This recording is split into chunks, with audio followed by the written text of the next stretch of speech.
Terra Luna was a great example. You know, yeah, I suffered too. And yeah, that's what drives us here. And for the past couple of years, that's what we've been focusing a bit more now, focusing primarily on how to bring value, how to bring real value on chain. Awesome. Value is a good, it's an important word in what you guys use, and we'll get to that in a moment. But Yeah. first, I want to bring in Michael, because last time we spoke a while ago when you guys were still Oroka. Now we see big bold letters shift. Maybe Yeah. tell us a little bit about this kind of change, the shift that you had. Excuse the pun, and just in general, like what are you guys doing different in terms of tokenization? Because there's a All lot right. of platforms out there. Some are dealing in tokenized bonds. There's a real estate that's been tried and failed a few times.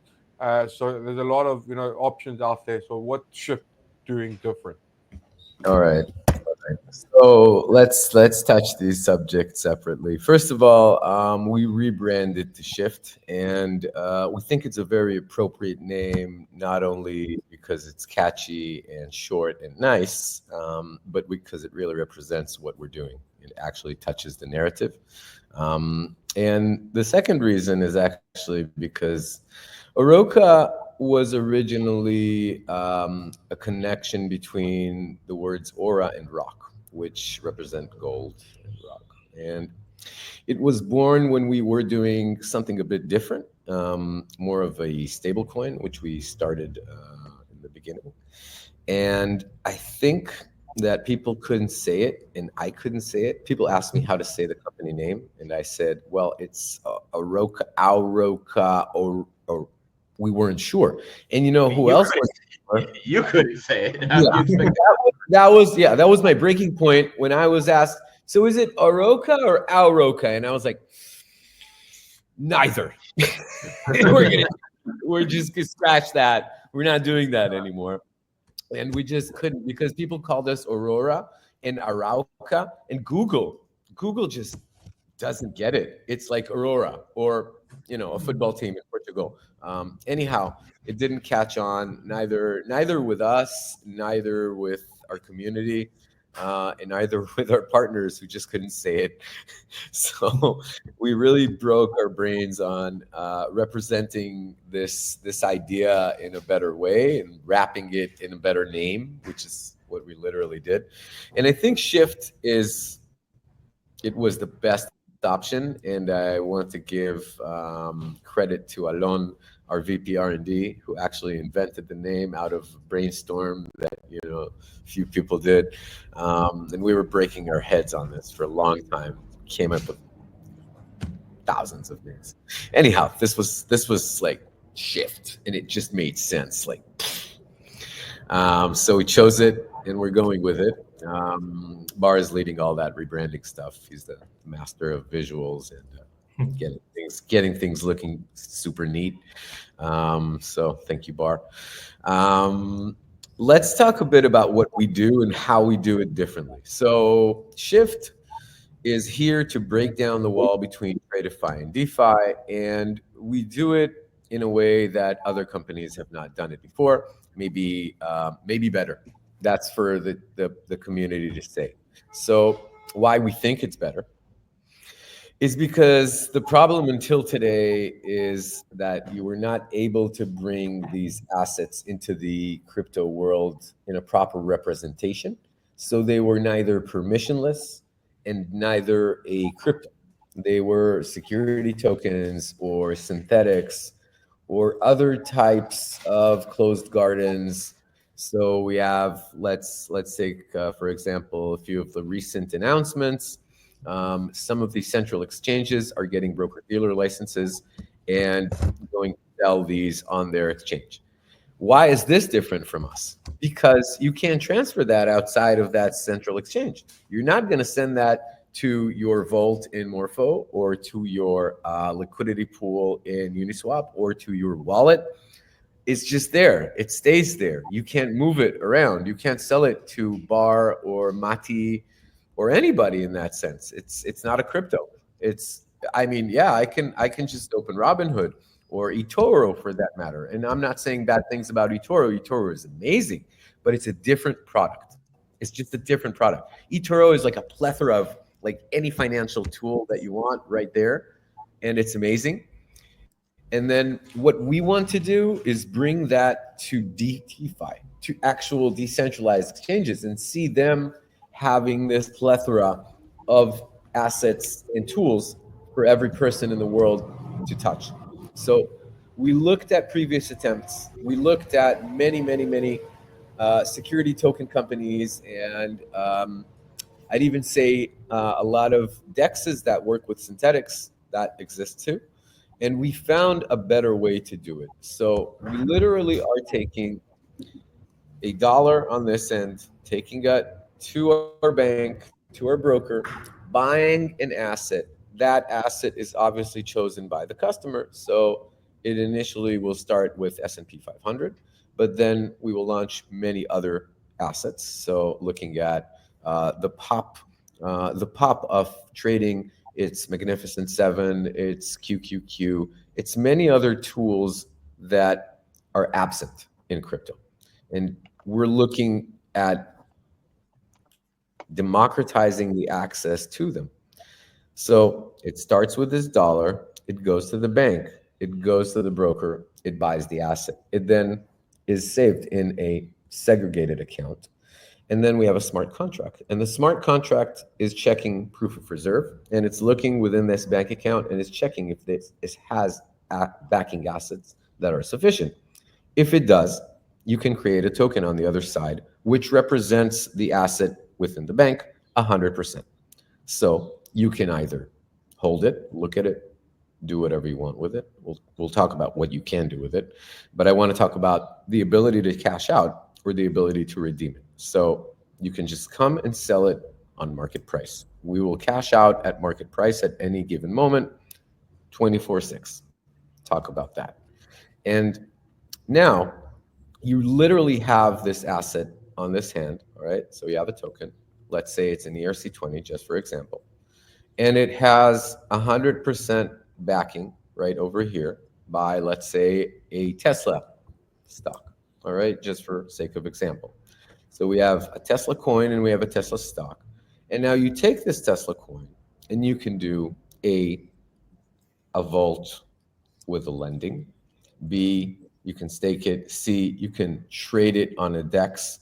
You can sell it to a friend. You can do whatever you want as you did with any other cryptocurrency in your wallet, any Bitcoin, Ethereum, etc.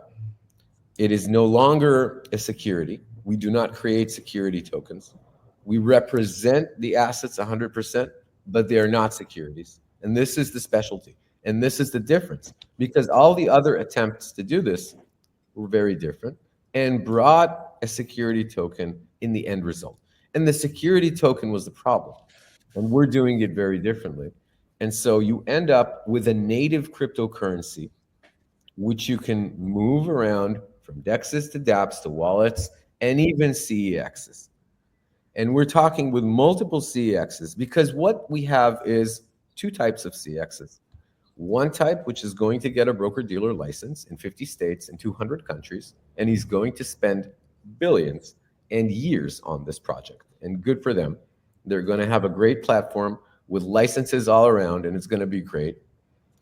But it is not a cryptocurrency. And then the other ones, and they're going to sell you securities directly, and it's fine. It's good.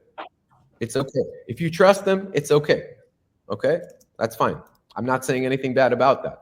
If there's a trustworthy exchange like eToro, for instance, which it's super trustworthy, you know you get what you see, right?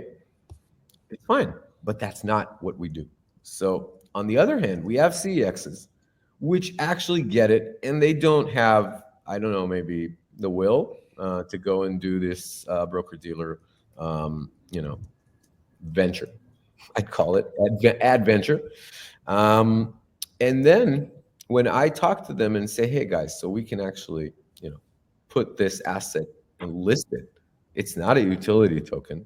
It's not a security token. It's an asset reference token. And then you can put it on this this CX and trade it like you did all the other assets. And they have a eureka moment because they get that they actually can trade all the assets that their competitors are now investing billions to get, like crypto.com, Kraken, and other exchanges that are going to get dealer licenses and sell these securities.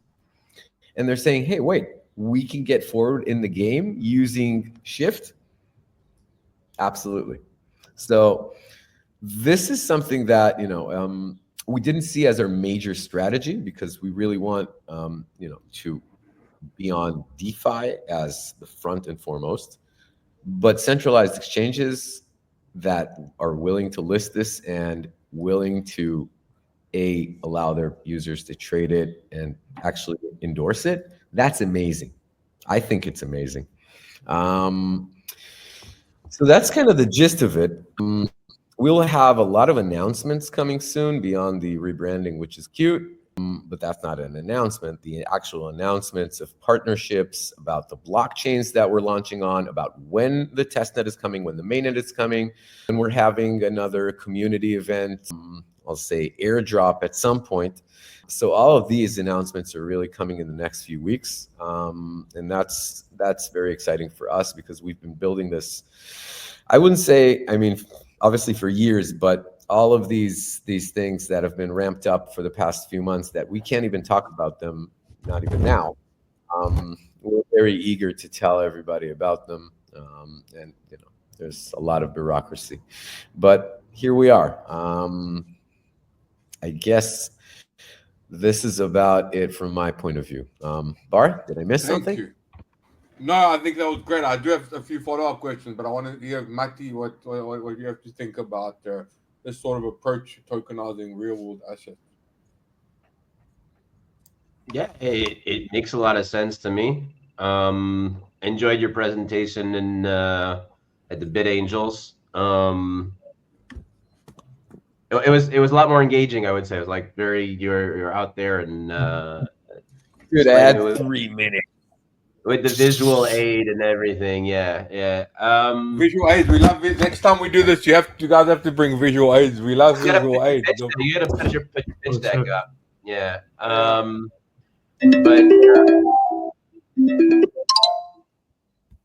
I don't know what that was. I don't know if you heard that. That's me. Somebody's calling me on Telegram. Sorry, I'm just gonna turn that off. Is that you, Matti? Yeah, no, it's me. I'm sorry, guys. I'm sorry. I'm turning this off. I'm sorry. It's your wife. You gotta pick up, dude. No, it's a Telegram random call. Oh, okay. So you my wife hits me up on Telegram because she knows it's the only thing I have on. So like my phone's in the other room. I'm in the trade too. She's like, "Can you turn off the AC?" And she'll hit me up on Telegram. And if I don't answer, I get like a tweet in comment section. Anything to get a hold of me.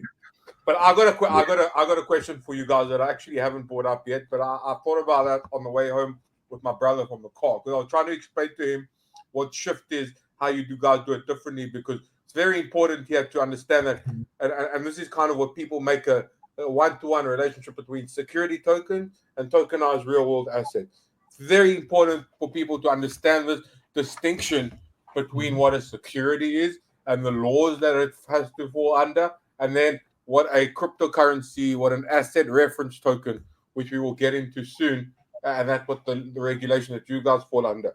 Then I thought about CFDs, right, which is brings us back to eToro, because on eToro you can trade CFDs. Now, CFDs are contracts for difference. It's basically a synthetic, asset that tracks the price of a stock, but it doesn't give you the stock certificate per se. Is that an a comparison? Maybe you can kind of double click on that and help me clarify a little bit more this distinction between security tokens, tokenized securities, and the special type of tokens that Shift is bringing to the world. Bar. Yeah, for sure. Matti, you wanted to give Matti something before? Or, I'm happy to address that. Actually, this is part of the MiCA regulations, and one of the main innovation of the MiCA regulation was these asset reference tokens. So the MiCA basically says okay, if you're issuing a money token, which is like Bitcoin or Litecoin, where the primary use is as a form of money, well, then you need to be a money issuer. Same, you need to have a huge banking license. Those things are like millions of dollars and probably billions when you talk about like all the people you need to bribe in order to get one. But actually, so and then they say, okay, there's utility tokens, which are something else, which aren't really covered in MiCA more than just being defined as utility tokens. And it's kind of like this kind of sandboxing where they're like, okay, let's see how these utility tokens play out, and then we'll probably come in with MiCA 2 and then give them like actual regulation or whatever. But the asset reference tokens are actually pretty straightforward. This is, I think, really the main meat and bones of what MiCA's done. And guys like you guys are taking full advantage of it and running with it and saying, okay, well, we're allowed to do this now. It's very clearly defined in the laws of Europe, and let's take it forward. So I applaud you for being first to market with such an incredibly simple and innovative concept. Yeah, I want so let's address like all the differences. First of all, thanks, Matt. Thanks for the the support and all. It's great to have these feedbacks that really we are running with this thing for 2 years trying to perfect it, and these feedbacks means a lot to us. Maybe let's take before that take a bit of a step back. So obviously, like you said, there is hopefully we're not going to have a bear market, right? The institutions coming in, everybody's coming in, and I think one of the just a bit about the market, my view, if we want to scale the crypto market and the Web3 and everything, it cannot stay just a meme coin playground and, or tokens that are going up and down 10% a day, 15% a day, this huge volatility. So it's fun, right? It's all good and we love that. But we also, that's not something that can keep capital there for a long time. If we want to bring, let's say, to on board the entirety of somebody's capital or a large sum of it. So we are constantly bringing new capital on chain, which is great. We see the inflow, like you said, Bitcoin market cap is at all-time high, but we still have to maintain it somehow within the Web3 and not have it leaked out or lost in meme coins. So I think there's a place for everything. If we really want to keep this market interesting, it has to circulate. People will circulate money. That's how I envision it, at least, between their meme coin that they are going and having fun with to something more, let's say, long-term vision like Bitcoin or Ethereum or whatever project they are really into and believing in. And then they still need something to run for when the markets are bearish, So if on the traditional you have that gold, you have that S&P, maybe things that are a bit, maybe bonds. I think we see now that that's the maturity of the market, that you see suddenly more RWA rising because people have this thirst. And the fact that the institutional coming in, that's great news, I think, for all of us. And the fact that you see it really everywhere. So it's kind of like everybody's trying to bring these RWAs on chain. It used to be real estate. Now it's more focused on the stock market. So yeah, you see Crypto.com with their offering and Bybit, they just announced. And there are all kind of forms. And obviously in the decentralized, you get the Helix and some other perps dexes. So everybody's trying to resolve it. And now let's talk about the ways to do it, which was the question. So yeah, Michael, I just checked before. I don't think they got security broker dealer license, and there are some warnings, but that's great. I mean, good luck to everybody. I'm not not against anything as long as not it's against done. anybody. I'm just putting out the alternatives out there. So you have that feature which is very similar to the traditional market, and it's great. So you can have perp stacks or order book trading or some form of synthetic trading with leverage, either by a SEX like Bybit, Crypto.com, Kraken, etc., or you can have it on a DEX like Helix and like others that's starting to slowly offer more and more perps. I mean, more and more tokenized stock. I mean, it's not really tokenized stock, so stocks trading rather. the way they usually do it, if you want the drill down, if you're a DEX, so basically you're taking a price feed, let's say from Pyth or Chainlink or the likes of them, and you kind of tokenizing that. So you're just creating a bid and ask. And that works for them, and it's great. And that's a good alternative, but it's still synthetic, and it's similar to CFD in essence. It's a synthetic asset. You're trading with an order book, and you're kind of trading against the house, I'd say. Then the other option is, like you said, there are security tokens now. Security tokens are like where you have them in Dinari and you have them in Backed, and they did find structure where they can create a permissionless environment on a DEX. But still, just because it's called a token, it doesn't make it a real cryptocurrency, right? So you have this security token, and it's a token, it's out there, but it doesn't really behave like a cryptocurrency. So it's like you're kind of trying to bring this awkward, this basketball into a football pitch, and you wonder why nobody is kicking the ball, right? So you have this instrument that you can only trade it in a very closed environment. You cannot really move it between your OKX account, your MetaMask to, you go lending on Morpho, you go on the spot DEX. It doesn't behave the same as any other cryptocurrency. So although, you get the self-custodian feature that you're looking for, if that's your thing, right? If you don't want the synthetics, so you get it there with the security tokens, but you still don't have the complete answer, because essentially you cannot sell it anywhere, you cannot move it anywhere. It's very limited in its offering, and we just said, all right, there has to be a better way. And then what we created using this asset reference token classification is basically a native cryptocurrency. It's regulated under crypto regime, so not under MiFID, but under MiCA. And it's not a financial regime, which means it's not a security by definition. It's a cryptocurrency, which means you can actually list it on all DEXs, you can list it on all sexes, and you can hold it in your MetaMask. All the apps are available for you. So that's what we believe to be a true representation and the right way of bringing these stocks value and ETFs and the value of them on chain, while still having this 100% back, while still being transparent enough, actually to the max possible, I guess.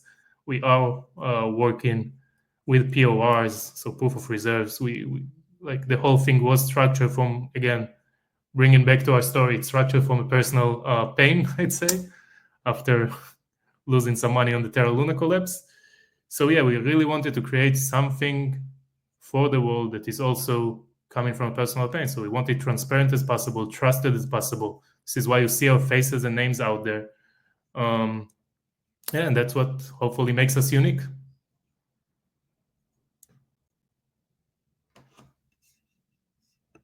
I'm muted. Sorry about that. Thank you for that. That was very comprehensive. You mentioned the one-to-one peg, so it got me curious about how does SHIFT handle the synchronization of the asset between the on-chain, the off-chain, and what are some of the legal ramifications of that? Right. So what we do basically, we're actually utilizing a Chainlink mint locker, just as because obviously we can do it in other ways, but we're really banking on this trust and transparency. So we wanted to have this mint locker to really show the world that, look, we can not only we're showing you the collateral, we can also not mint more than we actually have in the bank, right? More than the assets we actually have. So say you are going out to the platform and you want to buy $100,000 worth of Tesla stocks. We are actually going and buying those stocks, holding them in a European, very reputable one, bank account, and we post it on chain. And only when we have these assets, we can mint the token. And then obviously we started looking, okay, so how we can make it as close to 24/7 as possible. We did manage to find all kind of mechanisms to get to 24/6 that will allow us to offer buying and selling, or minting and burning, rather, 24/6. But that's the idea. Only then the mint locker can allow us to mint. So you have on one end, the mint locker, just to briefly touch on that, what it does is it summarizes on one end all the collateral that you currently hold from all the different accounts, whether it's one bank account, two bank account, a prime broker account. It summarizes all that and it compares it to your on-chain circulation across all supported chains. In that way, the user can know for a fact that we are not under collateralized at any point. And also we have the proof of reserve, of course. That's cool. That's proof of reserves is super important. Anything you guys want to share? We're getting to the last few minutes of the show. Thank you so much for listening in. Anything you guys want to share about, potential like cool announcements, anything that you have coming up, things that we should be watching out for. Now is the time. We have I want to share, if that's okay. It's just so that people understand what I'm going through. So here is a calendar invite for today's show that was set for 10:45. However, this calendar invite was sent to me 55 minutes ago at 11:59. So if you send me a calendar invite at 11:59 and tell me that the show is starting at 10:59, you send me the invite for 10:45. How do you in the world expect me to show up on time for such an event? Well, I'm not a fucking time traveler over here, okay? Time machine, bro. Yes. Okay, maybe. Actually, you know what? No, not going to be there. All right. Matti, you've got I send it for the future, but now we've resolved our we've resolved our situation, and let me know about your what's coming up. I thought you had a big announcement. Like, didn't Cora just release a beta app? Yes. And then you use your 5 minutes of fame to shit talk me instead of to pump your bag. That's a classic crypto breakfast show time. We have over 120 people who've using the beta on Android. We're going to try and release the beta on iPhone pretty soon.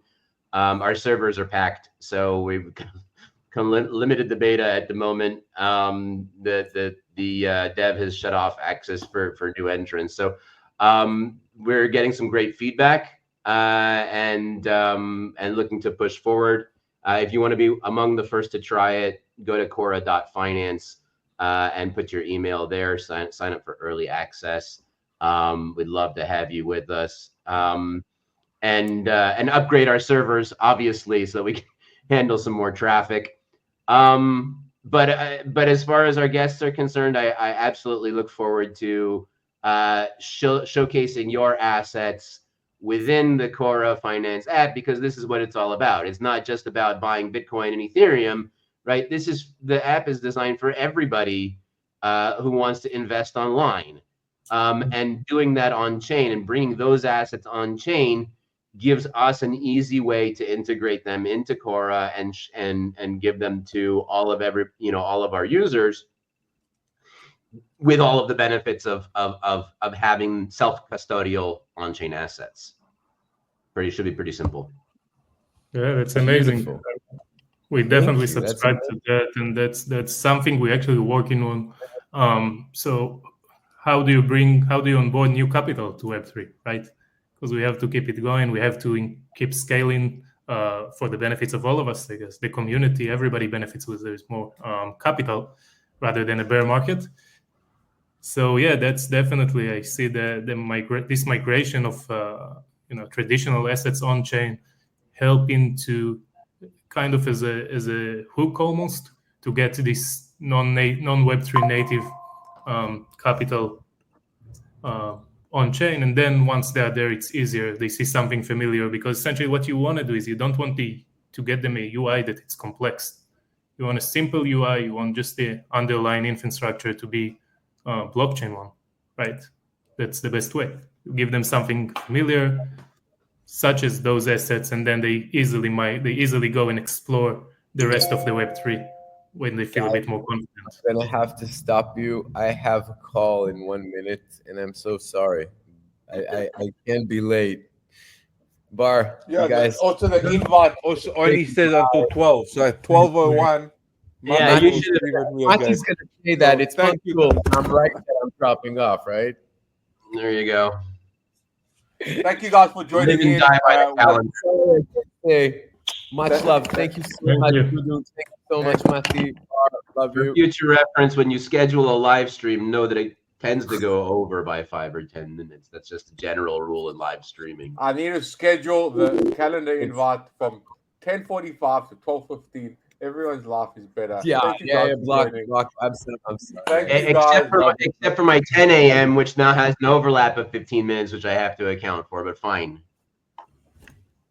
Do you have a 10 a.m. every morning? We owe you. Every Tuesday, yeah. Oh wow. That's all right. So I can figure that one out. It's all right. It's We can not figure rocket that one out. Thank you guys for joining. Next week we have Shachav Bar-Geffen from Koti on the show, and then we have quite a lineup. We have the week after, Mati, we have a guest from an AI avatar company. It lets you create like personalities that you can fall in love with, like her, like that movie. So we're gonna speak to them about what they're building. A lot of stuff coming. We'll definitely hear from the Shift guys. Again, thank you for joining us. Have a wonderful day. Peace. Thank you.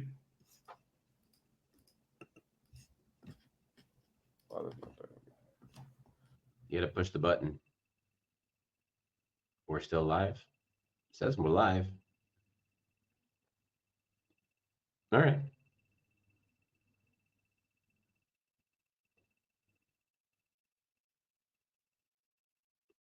I'm just gonna hang up now.